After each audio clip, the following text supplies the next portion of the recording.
శుభోదయం మిత్రులందరికీ. నేడు వివిధ దినపత్రికలలో వచ్చినటువంటి ముఖ్యమైనటువంటి వార్తలు, విద్యా ఉద్యోగానికి సంబంధించిన వార్తలు, మరి జీకే కరెంట్ అఫైర్స్‌కి సంబంధించిన వార్తలు మా యొక్క ఛానల్‌లో పొందుపరచడం జరుగుతుంది. మరి నేడు వివిధ దినపత్రికలలో మొదటి మనకు ముఖ్యమైనటువంటి వార్త చూస్తుంటే, మరి NIAVలో రీసెర్చ్ అసోసియేట్ పోస్టులు పడ్డాయి కాబట్టి national institute of animal biotechnology research associate పోస్టుల భర్తీకి అప్లికేషన్ కోరుతుంది. మరి పోస్టులు రీసెర్చ్ అసోసియేట్ పోస్టు కాబట్టి మరి ఎలిజిబిలిటీ పోస్ట్‌ని అనుసరించి కూడా పోస్టులు అనేది ఎన్ని అనేది మొత్తం ఇవ్వలేదు. మరి పోస్ట్‌ని అనుసరించి animal science, veterinary science, life సైన్స్‌లో ఎంపీల్ గానీ, పీహెచ్‌డీలో గానీ ఉత్తీర్ణత సాధించాలి. అప్లికేషన్ అయితే ఆన్‌లైన్ ద్వారా వస్తుంది. అప్లై చేసుకోవాలి. అప్లికేషన్ ప్రారంభం మాత్రం అక్టోబర్ 13న ఆల్రెడీ లాస్ట్ డేటు ప్రారంభమైంది.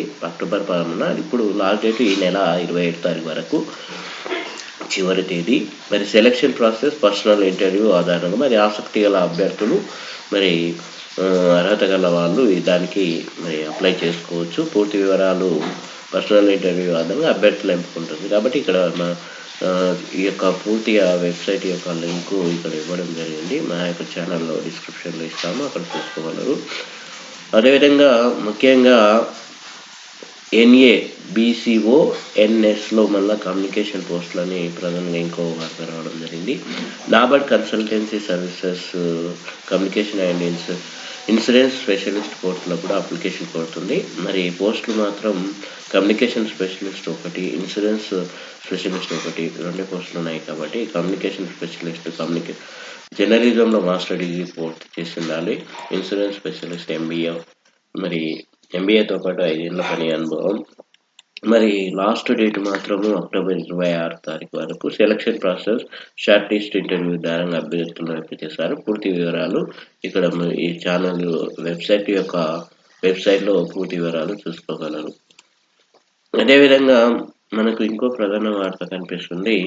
ఫిబ్రవరి 23 నుంచి ఇంటర్ పరీక్షలని, జనవరి లాస్ట్ వీక్ నుంచి ప్రాక్టికల్స్ అని మనకు మరి ఇంటర్మీడియట్ పబ్లిక్ పరీక్షలు మనకు వచ్చేది ఫిబ్రవరి 23 తేదీ నుంచి ప్రారంభం కానున్నాయి. మరి దీనికి సంబంధించిన ఏర్పాట్లను ఇంటర్ బోర్డు ప్రారంభించింది. కాగా త్వరలోనే పరీక్షలు పూర్తి షెడ్యూల్ అధికారికంగా రిలీజ్ చేయనున్నారు. కాబట్టి మరి ఫస్ట్ ఇయర్ పరీక్షలు ఫిబ్రవరి 23 నుంచి, సెకండ్ ఇయర్ పరీక్షలు ఫిబ్రవరి 24 నుంచి ప్రారంభమవుతాయి.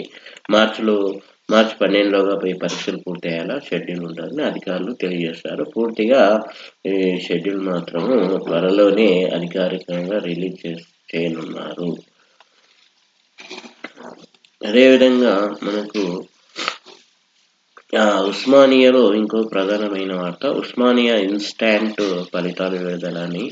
మనకు ఉస్మానియా యూనివర్సిటీ పరిధిలో అన్ని డిగ్రీ కోర్సుల ఇన్స్టాంట్ పరీక్షల రివాల్యుయేషన్ ఫలితాలు విడుదల అయ్యాయి. ఈ మేరకు గురువారం OU controller of the examination professor Shashikanth గారు ఒక ప్రకటన విడుదల చేశారు. BA కానీ, BBA కానీ, BCom కానీ, BSc తదితర కోర్సుల 6వ సెమిస్టర్ ఇన్స్టాంట్ పరీక్షల రివాల్యుయేషన్ ఫలితాలను విడుదల చేసినట్లు చెప్పారు.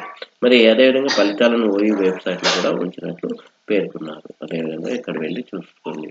అదేవిధంగా ప్రధానంగా మనకు గురుకులాల్లో సీట్ల భర్తీకి దరఖాస్తుల స్వీకరణ.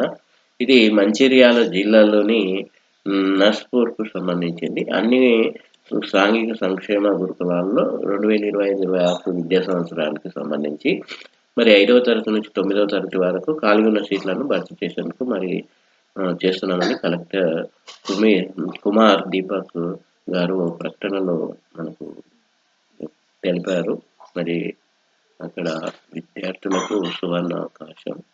అదేవిధంగా మనకు ఇంకో ప్రధాన వార్త, IITHలో వాకిన్ ఇంటర్వ్యూ అని మనకు Indian institute of technology Hyderabad trainee పోస్టుల భర్తీకి నోటిఫికేషన్ విడుదల చేసింది. మొత్తం 2 పోస్టులు ఉన్నాయి. లైబ్రరీ ట్రైనింగ్ ఎలిజిబిలిటీ పోస్టులను అనుసరించి కూడా మనకు మాస్టర్ లైబ్రరీ ఇన్ఫర్మేషన్ సైన్స్ కానీ పూర్తి చేసి ఉండాలి. 24-25 లోపల పోస్ట్ గ్రాడ్యుయేషన్ పూర్తి చేసి ఉండాలి. వాకిన్ ఇంటర్వ్యూ మరి ఈ నెల 27 తారీఖు వరకు. మరి సెలక్షన్ ప్రాసెస్ పర్సనల్ ఇంటర్వ్యూ ఆధారంగా ఉంటుంది. మరి పూర్తి వివరాలు ఇవ్వడం జరిగింది. వెబ్సైట్లో పూర్తి వివరాలు మా యొక్క ఛానల్లో డిస్క్రిప్షన్లో ఇస్తాము. అక్కడ వెళ్ళి లింక్ క్లిక్ చేసి మీరు పూర్తి వివరాలు పొందగలరు.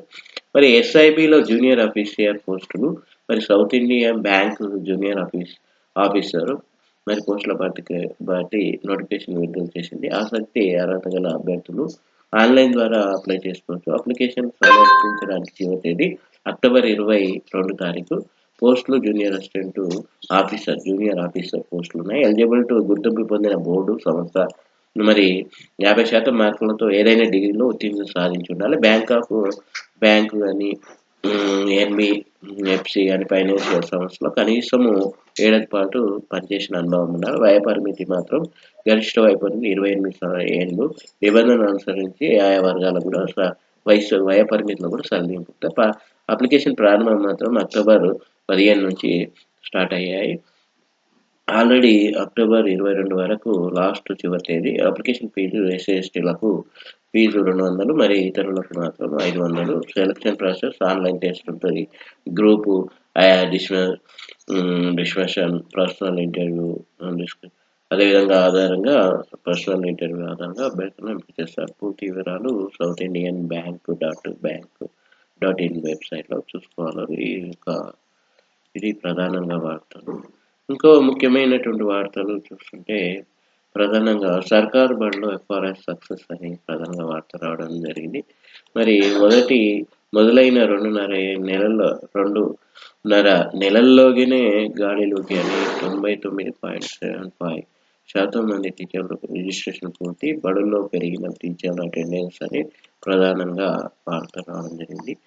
అదేవిధంగా మనకు 2025 నోబెల్ విజేతలు అని ప్రధానంగా వార్త. మరి ఇది జీకే కరెంట్ అఫైర్స్ సంబంధించిన వార్త. మరి వైద్యంలో మనకు ముగ్గురికి రావడం జరిగింది. అమెరికా వాళ్ళకి ఇద్దరికి, మరి మేరీ ఇమ్రాకోస్, ఫ్రెడ్ రౌండెల్ అండ్ అమెరికా సంబంధించిన వ్యక్తి. మరి అదేవిధంగా పరిశోధకుడు షిమన్ సకుయిచి జపాన్కి సంబంధించిన, అదే భౌతిక శాస్త్రంకు సంబంధించింది అమెరికా వాళ్ళకి ముగ్గురికి రావడం జరిగింది. రసాయన శాస్త్రంలో కూడా అమెరికా, జపాన్, ఆస్ట్రేలియా శాస్త్రవేత్తలకు రావడం జరిగింది. అదేవిధంగా సాహిత్యంలో శాంతి, మరి అదేవిధంగా అర్థశాస్త్రంలో కూడా మనకు నోబెల్ ప్రైజులు రావడం జరిగింది. అదేవిధంగా పిఎం శ్రీ స్కూళ్ళల్లో చెల్లింపులకు స్పర్శ అడ్డుకట్ట అని ప్రధానంగా వార్త రావడం జరిగింది. మరి ఇంకోటి మనకు ప్రధానంగా భారత్లో 2030లో కామన్వెల్త్ క్రీడలు అని ప్రధానంగా వార్త రావడం జరిగింది. ఇది మనకు ఈరోజటి ప్రధానమైనటువంటి ముఖ్యమైనటువంటి వార్తలు. మరి ఇంకా మా ఛానల్ ఏమైనా సబ్స్క్రైబ్ చేసుకోకపోతే సబ్స్క్రైబ్ చేయండి, లైక్ చేయండి, షేర్ చేయండి. మమ్మల్ని ప్రోత్సహించిన వాళ్ళు అవుతారు. అందరికీ మరి ఒకసారి ధన్యవాదాలు.